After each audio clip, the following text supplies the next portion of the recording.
Hey tout le monde, comment allez-vous? Moi je reviens pour un bilan lecture décembre 2023, le dernier mois avant la nouvelle année.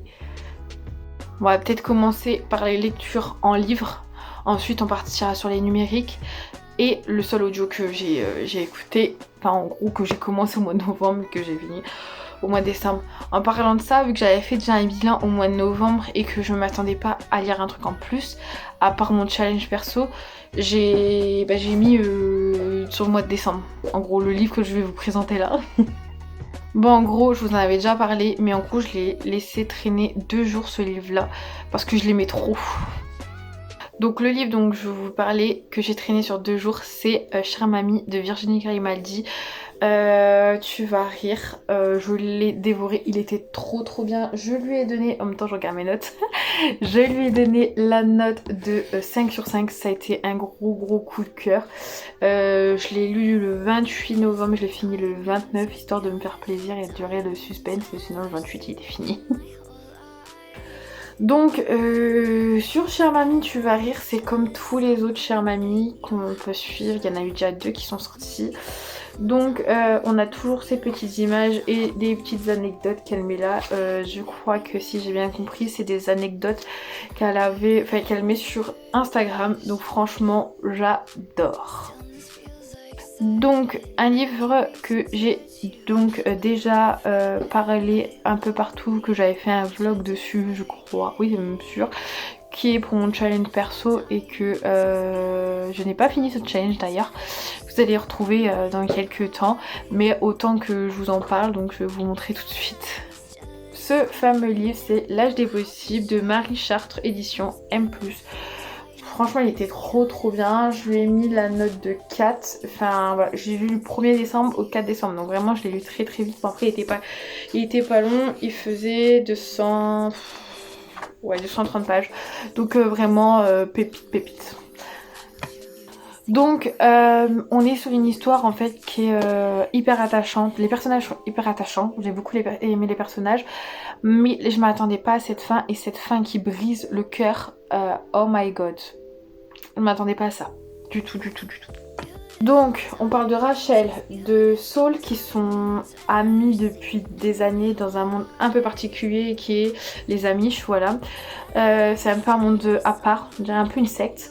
Et on a Temple. Sauf que donc Saul et Rachel sortent de ce truc un peu pour découvrir parce qu'ils ont droit à une chance à découvrir. Ils restent, tant mieux. Ils restent pas. Enfin, ils restent, c'est pour eux. Ils reviennent, tant mieux en gros. C'est un peu ça. Sauf qu'ils vont rencontrer Temple, sauf qu'il va se passer des choses. Sachant que Saul est amoureux de Rachel. Et Rachel normalement est amoureuse de Saul, je pense. Mais bon. Ou la fin, je sais pas. Mais en tous les cas, on est sur ça et c'est vraiment touchant et vous allez voir, je m'attendais vraiment pas à ça. Donc voilà. Et comme je disais, je me suis attachée au personnage, ça m'a touchée, ça m'a brisée parce que bah je m'attendais pas à ça, vraiment pas. Même là quand j'en parle, ça fait bizarre. Mais ça m'a vraiment la fin, elle a été terrible pour moi. Une autre lecture aussi que j'ai lue, c'est une robe couleur du temps de Bianca Kureski, édition Iguane. Dites-moi en commentaire si je le dis bien. Très belle histoire, je lui ai donné la note de 4,5 sur 5. En gros, on a Louise qui a 12 ans, qui est une grande fan de tout ce qui est mode, robe, tout ça. Sa mère veut absolument que, même ses amis veulent absolument qu'elle s'achète du neuf. Alors que, parce que c'est pas les moyens qui en manquent, c'est juste qu'elle elle adore tout ce qui est ancien, elle adore regarder les anciennes histoires, etc. Et en fait, quand elle achète de l'ancien, du vintage, en gros, elle se met dans la peau de la personne qui l'a porté avant. Sauf qu'un jour, et bah, ce qui va arriver, c'est qu'elle va vraiment aller dans la peau de la robe, enfin de la personne qui a porté cette robe. Il va falloir qu'un petit peu elle change l'histoire de cette personne là. Franchement une très belle histoire. C'est sur le Titanic en plus que ça parle. Ce n'est pas les acteurs principaux du Titanic, mais c'est un peu un autre monde, un autre personnage du Titanic et c'est vraiment sympa de ce qui va se passer. Donc voilà, oui je lui ai mis 4,5 sur 5 et j'ai adoré. Il faut savoir que cette lecture-là, je m'attendais à tout sauf l'adorer. J'ai quand même mis des petits post-it et je voulais vous parler de certains trucs par rapport à la mode. J'ai bien aimé parce qu'en fait on est sur Coco Chanel, donc quand je vais vous lire un petit truc, je comprends pas qu'une femme puisse sortir de chez elle sans s'arranger un peu, ne serait-ce que par politesse. On ne sait jamais, au cas où elle aurait rendez-vous avec le destin, il vaut mieux être la plus jolie possible pour ce jour-là. Coco Chanel, créatrice de mode légendaire. J'ai adoré ça. Il y en avait plusieurs, donc je sais pas si vous allez voir, voilà. Je vais faut que je le fasse sur Instagram, les mettre. Il y avait ça, il y avait quoi au tout début, tout au début, on avait une nouvelle robe nous ne mènera à rien par elle-même. Ce qui le fera, c'est la vie que vous menez avec cette robe, le genre de vie que vous avez mené auparavant et ce que vous en ferez plus tard. Diana Vreeland, je connais pas du tout, icône de la mode, ancienne éditrice en chef de Vogue magazine. Que des trucs comme ça, c'est vraiment trop bien. Et on a des belles, en fait, des beaux, des belles comment dire, des petites créations, enfin des petits dessins comme ça, où on voit les robes qu'elle peut parler, comment elle se tient, etc. C'est hyper sympa, je trouvais ça super joli en plus. On voit certains détails, regardez-moi ça, franchement c'est trop bien fait. Donc j'ai adoré et je le conseille. Dernière lecture que j'ai lue en livre, hein, parce que c'est pas fini, c'est un manga, c'est Full House, le tome 1 que j'avais eu d'occasion à 1€, je sais pas, ça m'avait tenté. Très bonne lecture, je l'ai lu super vite forcément, en 1 heure de temps c'était lu. Par contre en note je lui avais donné 4. Alors on est sur deux personnages complètement différents, donc lui, comment il s'appelle? J'ai oublié son prénom. Je sais que je vais peut-être le retrouver ici, on va regarder ça. Donc c'est bon, j'ai retrouvé les prénoms. Donc on est sur Ride et Ellie. Ride est un acteur vachement connu, vachement célèbre. Ellie pas du tout. Mais elle fait des scénarios et tout, elle écrit des scénarios et tout, mais elle les a encore pas présentés. Enfin bref, ses parents sont décédés et en fait elle pensait que les seules choses qui allaient lui rester de ses parents, c'est sa maison. Sauf qu'à un moment en fait il y a des gens qui arrivent, qui la dégagent de chez elle sans lui demander quoi que ce soit, et donc elle se retrouve un peu à la rue, voilà, une copine et tout, sauf qu'un jour elle se fait renverser par Ride et là tout va changer. Donc c'est hyper sympa, j'ai le deuxième, j'ai hâte de le lire et il faudrait que je regarde si je peux pas trouver les autres, parce que j'aimerais bien peut-être continuer la collection, j'aurais bien par rapport au tome 2. Au niveau des dessins, on est sur quelque chose de sympa quand même, on est que sur du noir et blanc par contre. Voilà, moi j'aime bien, ça me fait penser au manga que je lisais plus jeune, donc je trouve ça hyper sympa quand même. Donc voilà pour ça. Mais sinon franchement pour 1€, je trouve ça sympa. Celui-là il n'avait pas la jaquette, je crois que je sais pas si je l'avais présenté, enfin bref. Celui-là n'avait pas la jaquette alors que l'autre il l'a, mais après c'est de l'occasion donc forcément voilà. Mais ça me dérange pas plus que ça. La jaquette sur l'autre est en couleur par contre. Voilà. Bon, maintenant on va sur les lectures numériques. En lecture numérique, on était sur un cœur pour Noël. Vous savez, comment dire, c'est le livre qu'on ouvre en fait tous les jours. Sauf que moi je l'ai pas ouvert en papier, je l'ai ouvert en numérique et tous les jours on avait un nouveau chapitre sur Nextory. Vous pouvez toujours les retrouver sur Nextory. Je sais pas si on va avoir quelque chose de Fouki, si je veux pas. Mais en gros vous avez l'intégralité sur Nextory, donc n'hésitez pas à aller voir, donc c'est sympa. Je sais qu'il y a certaines personnes, certains youtubeurs qui font des promos où vous avez, même TikToker, vous avez 45 jours offerts. Moi je les ai pas, clairement, je regarde mais je pense pas que je les ai. Donc moi je ne l'ai pas. Par contre vous avez Christiane Tran, je crois que c'est dit comme ça, la youtubeuse qui en fait, et je crois que vous pouvez aussi la retrouver sur TikTok, ainsi que le souffle des mots, je crois qu'ils ont un code, donc c'est hyper sympa, n'hésitez pas à aller voir, vous aurez 45 jours d'offert, j'avais vu la dernière fois. Moi je l'avais utilisé mais j'avais pas eu 45 jours, j'avais eu un peu moins, donc ça fait voilà. Mais en tous les cas après vous payez 9,99€, donc moi ça va, franchement ça me dérange pas. Donc voilà. Revenons à ce que j'ai lu en numérique. Donc ça, je lui avais dit, donc je vous avais pas dit un cœur pour Noël, je lui ai donné la note de 5 sur 5, ça a été un gros coup de cœur. Donc on est sur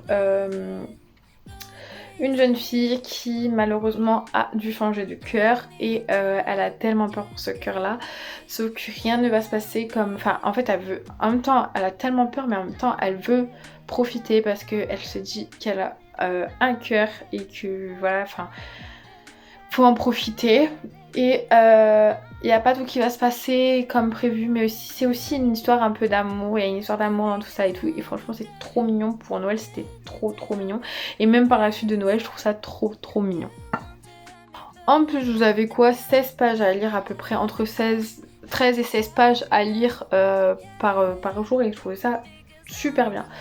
Donc voilà pour ça, mais gros coup de cœur pour cette lecture, et franchement je suis trop contente, j'en ai quand même eu 2 ce mois-ci de coup de cœur, c'est incroyable quand même. Autre lecture que j'ai lue en numérique, que j'ai adoré aussi, mais qui n'a pas été un coup de cœur, mais que j'ai adoré, c'est Un Noël hors du commun. Normalement j'ai celui-là, c'est pour aussi mon Cold Winter Challenge que j'avais lu en... c'est le tome 1 que j'avais lu en numérique. Alors je vais vous dire ça, c'est de Émilie Demeaux. Par contre au niveau de l'édition Plume de Mimi, ouais, Plume de Mimi, édition Plume de Mimi, pareil je l'ai lu sur Nextory, moi je suis sur ça, il fait à peu près 157 pages et j'ai adoré. Je lui ai mis la note de, que je dis pas de bêtises, il est où? Je lui ai donné la note de 4 sur 5, donc franchement c'est pas mal. On est sur Molly avec son fils Charlie. Donc Molly est divorcée, donc elle a son fils Charlie, et à la dernière minute elle doit partir quelque part pour Noël parce que son fils lui demande, donc elle veut lui faire plaisir et elle va découvrir un autre monde, un monde de Noël, un monde secret que personne ne doit savoir. Donc je trouve ça hyper sympa, donc ouais. Franchement, un autre monde qui fait rêver pendant Noël, c'est trop bien. Dans ce monde-là, faut savoir qu'elle va rencontrer aussi l'amour. Franchement, c'est trop mignon. Pour Noël, j'adore ça, moi. C'est une histoire, en fait, bon, qui s'est lue assez... Enfin, moi, je l'ai un peu traîné, je crois, hein, que je dis pas de bêtises. Ouais, je l'ai un peu traîné, mais je lisais autre chose et tout avec, mais c'était trop mignon. Bon, après, je me suis fait 2 histoires de Noël en même temps, un peu, parce que bah, j'avais un cœur pour Noël, plus celui-là, donc voilà, ça m'a fait un peu traîner, mais bon.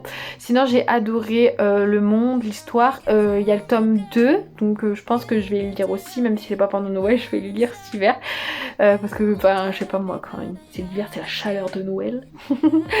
Donc voilà. Mais sinon, très belles histoires en numérique, et j'ai adoré. Et je crois qu'il est pas sorti cette année. Enfin, j'en ai pas entendu parler cette année. Il n'y a pas écrit de quand il est sorti. Enfin, je vois 2021, ouais, 2021-2022, donc je pense qu'il est sorti en 2021. Le tome 2, il doit être sorti un peu plus tard, forcément. Mais franchement, j'ai beaucoup aimé sa plume. Et il était tellement simple parce que bah, il était pas long, donc j'ai adoré. On finit avec, il faut que je vous montre aussi ce que je suis en train de lire qui est en cours, parce qu'on est que le 30 décembre. Donc voilà, on finit pour ce bilan avec l'audio de Un automne pour te pardonner. Est-ce que ça va se voir? Je sais pas. Enfin bref, je pense que tout le monde le connaît. C'est... Comment dire, c'était une belle lecture aussi, attachante aussi. Je m'attendais un peu... à cette fin pour 2 personnages, mais je m'attendais pas à la fin de qui c'était. Franchement, je m'attendais pas à ça. Mais bon, sinon c'était sympa. Donc on est sur Camélia qui est avocate et qui va avoir, en fait, parce qu'il faut savoir que quand elle était jeune, depuis qu'elle est toute jeune, il y a des personnes qui l'embêtent à l'école, etc. Donc jusqu'à la fac, parce qu'à ce moment-là elle était à la fac. Elle est avocate mais en même temps elle est à la fac, donc elle fait les deux. Elle, d'un seul coup, elle va se retrouver avec une affaire de meurtre qui concerne les personnes qui l'ont embêtée pendant ces années de scolarité. Donc qu'est-ce qui va se passer? Est-ce que elle va tomber amoureuse? Est-ce que tout va se passer comme elle l'aurait imaginé et tout. Donc à vous de savoir, à vous d'écouter ou à le lire parce qu'il est aussi en livre d'ailleurs, mais il est très bien. En tous les cas, j'espère que ce bilan vous aura plu. N'hésitez pas à me laisser des commentaires, à vous abonner, à liker la vidéo et je vous fais de gros bisous et je vous dis à très vite. Bisous bisous.